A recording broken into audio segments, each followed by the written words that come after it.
तन्हा हुर बिन यजीद ने 120 यजीदियों को कत्ल किया। 120 की तादाद, वक्त का इख्तियार, एक घोड़सवार। आज हम लोग देखने वाले हैं कि करबला की मैदान में हुर बिन यजीद कितने बहादुर थे और कितने लोगों को उन्होंने कत्ल किया, फिर जामे शहादत नोश फरमाई। और ये बयान हम मुफ्ती सलमान अजहरी साहब के मुंह से सुनने वाले हैं। और आप जब भी करबला का कोई भी वाकया सुनता है, जब करबला का जिक्र होता है तो आंख नम हो जाती हैं। दोस्तों, बगैर किसी देरी किए हुए स्टार्ट करते हैं और आप लास्ट तक वीडियो में बने रहिएगा। और ये वीडियो मुहर्रम 10वीं मुहर्रम से आने से पहले ज्यादा से ज्यादा लोगों तक शेयर कीजिए। चलिए शुरू करते हैं। इमाम हुसैन का रास्ता रोकने के लिए सबसे पहले यजीद की फौज से जो शख्स आया था उसको हुर बिन यजीद कहते हैं। हुर बिन यजीद अर्रियाई 1000 का लश्कर लेकर के ये इमाम हुसैन का रास्ता रोकने आए। 2 दिन तक इधर उधर घुमाते रहा और जब जब नमाजें होती रही, इमाम हुसैन मुसल्ला इमामत पर हैं और ये यजीदी इक्तिदा भी कर रहे हैं। हर जमात इमाम हुसैन के पीछे हो रही है, सब लोग। लेकिन मैं आपको बताता हूं 10वीं मुहर्रम से पहले इमाम हुसैन ने खुतबा दिया और यजीदियों से कहा, क्या तुम मेरी हैसियत को नहीं जानते? मैं फातिमा जहरा का बेटा हूं, हैदर कर्रार का नूर नजर हूं, रसूलुल्लाह का नवासा हूं। मेरी निस्बतें क्या तुम्हें नहीं मालूम? तुम मेरे खून से अपने हाथों को न रंगो। मैं तुम्हारे पास ऑप्शन रखता हूं, मैं इस रास्ते से अपने वापस मदीने की तरफ जाता हूं या किसी साहिल की तरफ या दिमश्क जाऊंगा। जंग करना नहीं चाहता तुमसे। ये 3 ऑप्शन जब इमाम हुसैन ने रखा तो यजीदियों ने एक को भी कबूल नहीं किया। वो जंग करना ही चाहते थे, इमाम हुसैन के खून के साथ खेलना ही चाहते थे।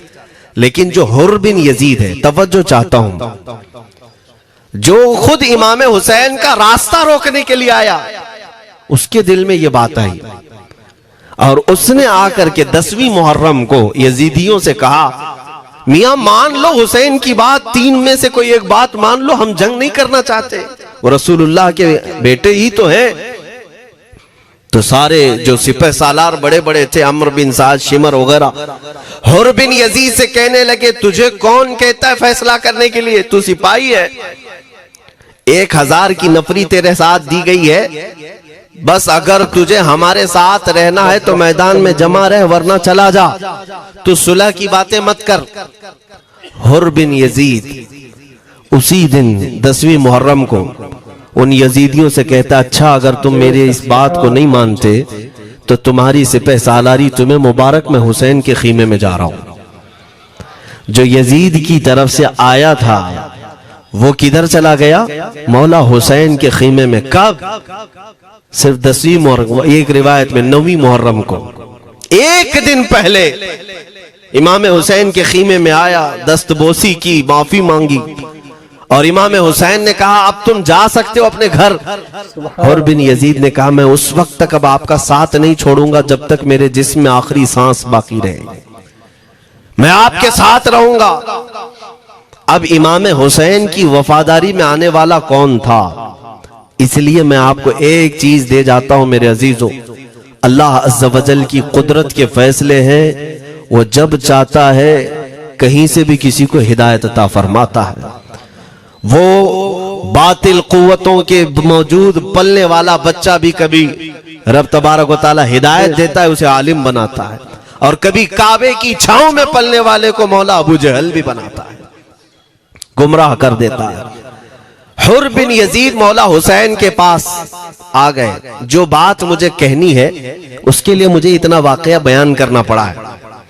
मैं असल पॉइंट की तरफ आता हूं, क्यों मैं ये बयान कर रहा हूं।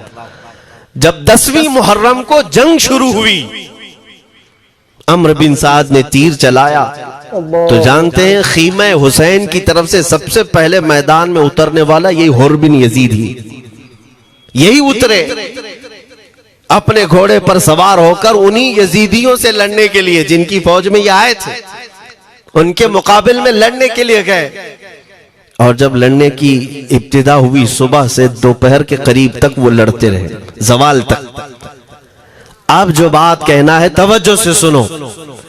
हुर बिन यजीद ने सुबह से लड़ाई की, बहुतों ने वहां पर मैदान जंग में मुकाबला आराइयां की हैं, लेकिन हुर बिन यजीद की जो लड़ाई है वो तारीख में लिखी हुई है आज भी।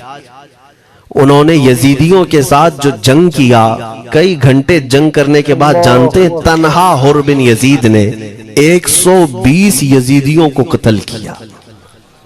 120 की तादाद, एक घुड़सवार एक ही है, 120 को मार गिराया। उसके बाद जामे शहादत नोश किया। मैं तारीख पढ़ रहा था, वहीं पर हमने किताब को रोक दी।